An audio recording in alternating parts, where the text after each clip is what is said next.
Make some room, make some room. Oh my gosh. Oh, baby. Just like I remember it, on the last day before coronavirus.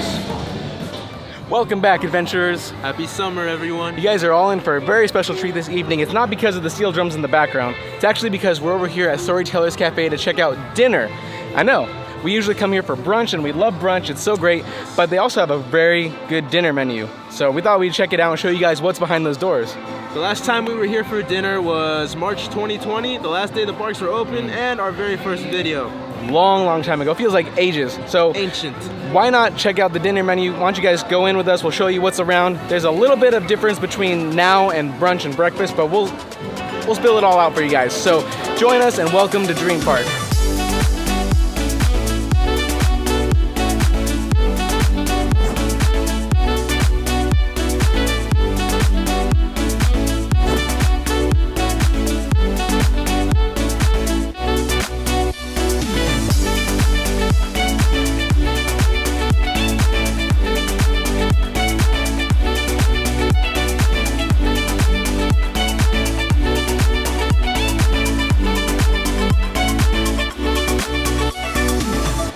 So in true Storyteller's fashion, once you get seated at your table, you just have to wait for your server to come over and take your drink order. But even if you don't want to do that, you can just hop up, you're a free horse, head over to that buffet line and start indulging on all the amazing items that they have for dinner.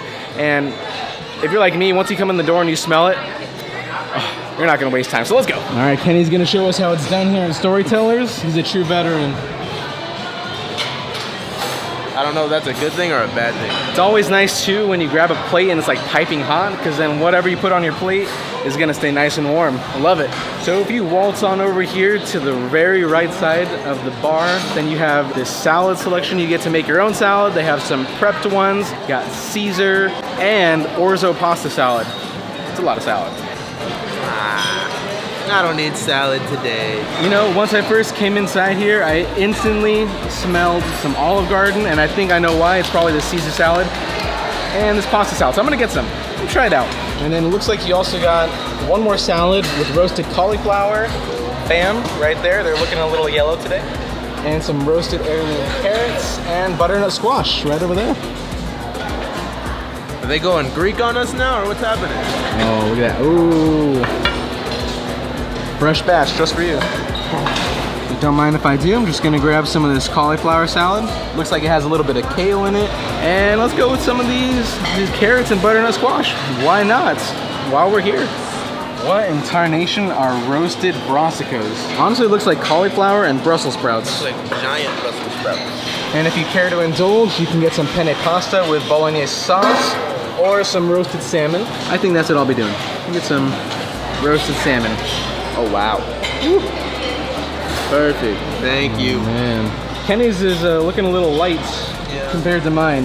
You know, it doesn't hurt to go a little light on the first round, you know, don't want to overdo it. I don't even know if I'm gonna have enough room for this pizza. I got some roasted mushroom flatbread and pepperoni and cheese flatbread. Eeny, meeny, miny, mo, catch a tiger by the toe. All right, slide that right there. Slide myself right here, and where do we begin? There's a lot of stuff on the plate, but I think I'm gonna have to go with this flatbread first, just because it's like a finger food and it's honestly the closest thing to me on my plate. I approve. Wow, actually tastes really good. I don't remember them having that last time. They definitely had pepperoni last time and cheese, but this is new and this is quite tasty. There's some feta cheese on it, gives it a little bit of a Greek flavor. I'd get it again. Cutting some prime rib with the butter knife over here. We're civil out here. I don't think this knife is working. Work harder, put your back into it.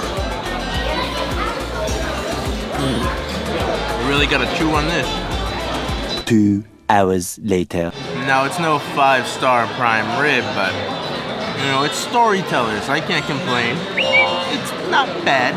It gets the job done. So I did get the prime rib and got the salmon. Kenny didn't get the chicken, so might as well give that a shot because everyone's taste buds are different. Flavor is good, it is very dry. You need some like, I don't know, some kind of sauce or anything to put on this chicken. The chicken's a little dry. Maybe it was sitting there a little too long, but the prime rib honestly looks a little bit juicier. Might have to pass on this the next round. Did he say the next round? And don't forget, with Storyteller's visits, you also get complimentary soft drinks, not just water, so drink up. They also have hot chocolate if you're into that sort of thing on a summer night, but I'm not. You really got to put in a lot of work for the short rib and the prime rib. You got to do a lot of chewing. I'd say the short rib is more flavorful, a little more salty, but also dry. And the prime rib is more moist, but less flavorful. That's my comparison of the two. Not sure which one I'd pick, but I'm still gonna eat them. One thing we can agree on though is that the salmon here at Storytellers is pretty much always spot on. We like it. It's very flavorful. Not dry.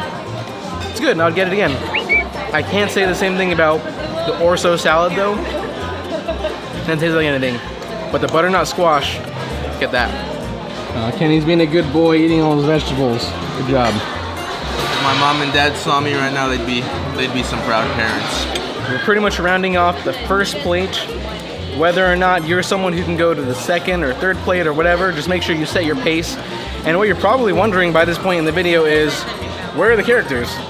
That is a big difference between breakfast, brunch, and dinner here at Storyteller's Cafe, because breakfast and brunch, they have characters roaming around the restaurant every 20 minutes or so, and they'll meet and greet guests at their tables. But for dinner, there are no characters. So that's one thing you'll notice when you come in for dinner at Storyteller's Cafe, and also why it's probably a lot quieter in here, because there are a lot less kids sitting at the tables, probably because they're not seeing their favorite characters while they're eating their Mickey waffles. So if that is a deal breaker for you, then make sure to only go for breakfast and brunch. But for dinner, there aren't going to be any characters. However, they do have some hot served items that aren't on the menu, which we'll show you guys in a minute. Very similarly to brunch at Storyteller's Cafe, if you scan the little QR code that's available on your table, you have access to some served selections from the kitchen that aren't available on the buffet line.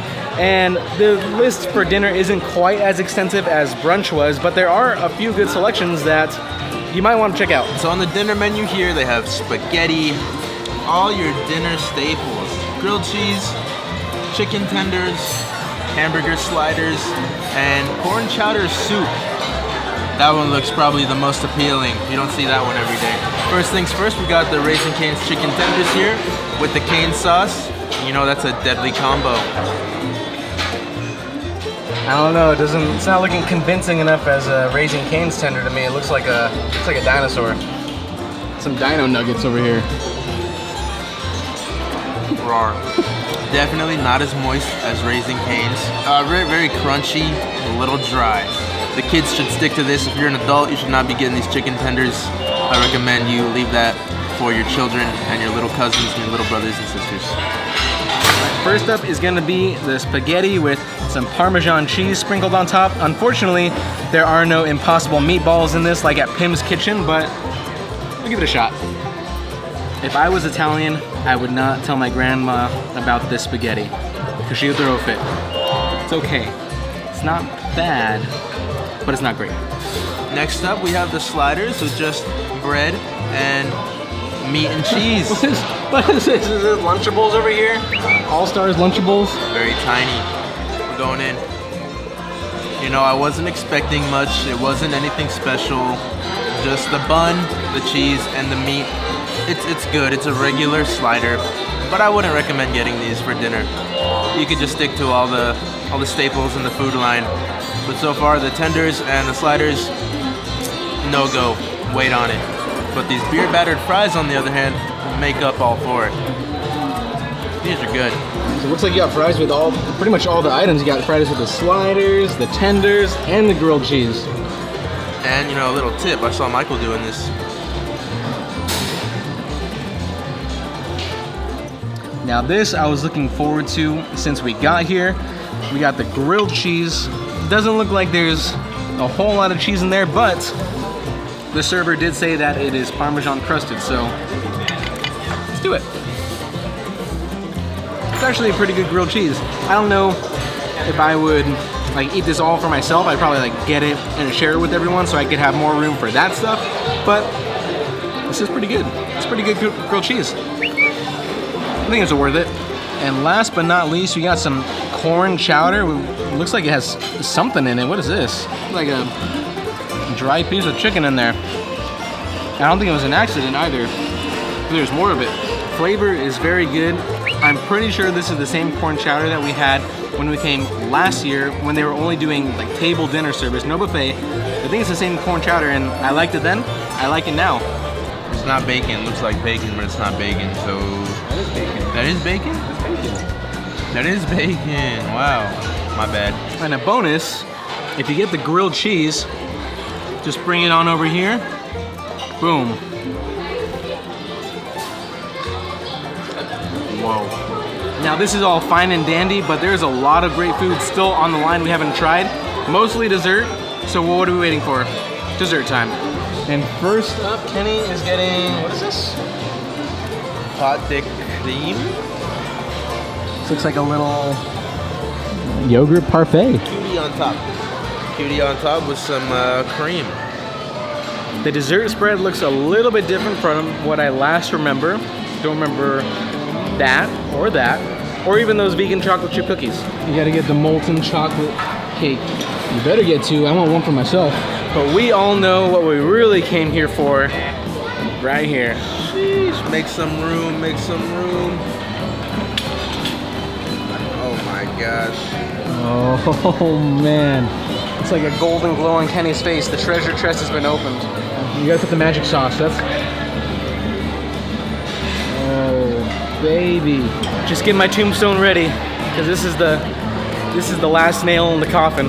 So now that we've left Savory Lane, we gotta head over to Dessert Avenue, where we have this smorgasbord of options. This is your like typical stuff that's on the line.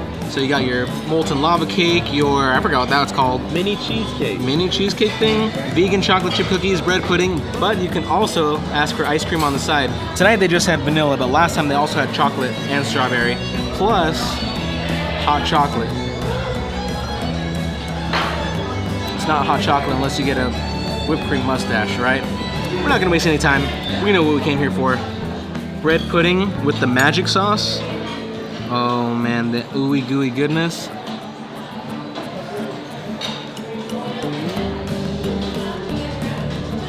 Just like I remember it. The last day before coronavirus. Just hits different. I love bread pudding altogether, but just as far as the selection at Storyteller's Cafe, bread pudding is the way to go. You have this nice creamy sauce. It's perfectly moist. Easy worth it. This chocolate molten lava cake is a little new. Not sure what this is all about. Let's see. Oh, look at that. Little surprise inside. Very delicious, although it's very misleading because molten means that it's hot, and this is served cold. I think it would have been a lot better if it was hot and it was just kind of like oozing chocolate from the inside, but it's good nonetheless. I'm sure Kenny would like it.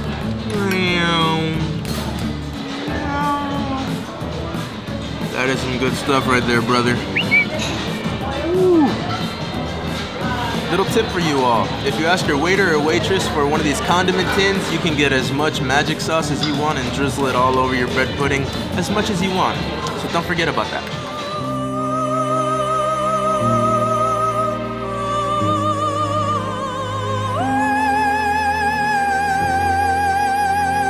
But we can't forget about this little treat right here, the vegan chocolate chip cookie, huh? Let's go. Vegan. Why didn't they just put a regular chocolate chip cookie? What makes it vegan? The bread pudding was amazing. Worth it. Don't forget to get that when you come to Storytellers. If you come to Storytellers. Chocolate chip cookie could be a little softer. Kind of tastes like one of those cookies you get from the store. So I wouldn't want to eat one of those again. But you could give it a shot if you'd like. Well, I gotta try the vegan cookie.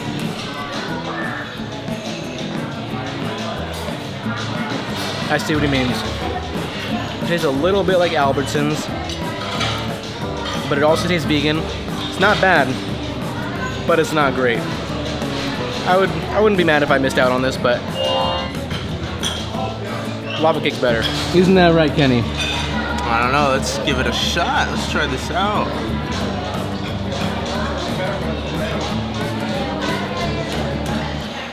Wow. That is some chocolatey goodness right there. Just take a look at that. I don't even know what to say. I love me some chocolate. So this is just like, this is amazing. This is perfect. Smooth, rich chocolate. If you're a chocolate lover, you got to get that chocolate molten lava cake. Right there. That is a can't miss. That is a staple. You heard it here from Kenny. Get it. And we can't forget about the cutie little dessert here. Literally, there's a little cutie on top. But it is the pâte de crème. It's a little, kind of thick. I think it's like cheesecake. It's the same consistency as cheesecake, but there's a little citrus flavor in it. It should be served a little bit colder. It's a little room temp right now, but that's not bad. And then as far as this other little dessert over here, that one actually tastes like the boxed strawberry cake, like the Pillsbury strawberry cake. That's what it tastes like. This thing right here, I think it's like a strawberry cheesecake filling, but it tastes just like the strawberry Pillsbury cake box. It's still good. I like it. I dig it. But after all this amazing food and the sticky fingers that you get at the end of your dessert, we have to finish this dessert galore before we close out the night. Kenny's gonna get a hot chocolate to go, and then we'll close out with some final thoughts on Storyteller's Cafe, but I have a feeling you already know what we're gonna say. As always, we had a wonderful time here at Storytellers coming to dinner this evening. There's a lot of options to choose from that we don't normally see for breakfast and brunch when we come. Nope. And at one point I also told Kenny I think it's a little more peaceful at dinner time since there's not characters parading around every 15, 20 minutes. Yeah, it was a little weird. They're playing the music, but so I'm anticipating the characters are coming out, but then there's no characters. So kind of weird, kind of peaceful. But as far as the food went, it was second to none. I personally think Storytellers is the best character dining option in and out of the park. So compared to Goofy's Kitchen and Plaza Inn, we personally like Storytellers the best. I think it's my favorite, but to each their own. Everyone caters differently, and I think the kids might like Goofy's Kitchen better. Yeah, I was gonna say a little more variety in Goofy's Kitchen, but we're gonna stick with Storytellers. We love it. And we're glad that you guys joined us for this evening. Make sure to check out our other videos regarding Storytellers because we love this place so much. We want you guys to also share the enjoyment with us. Yes. And we will, of course, see you on the next Dream Park Adventure. Make sure to leave a like, subscribe. Catch you guys on the next one. We'll see you.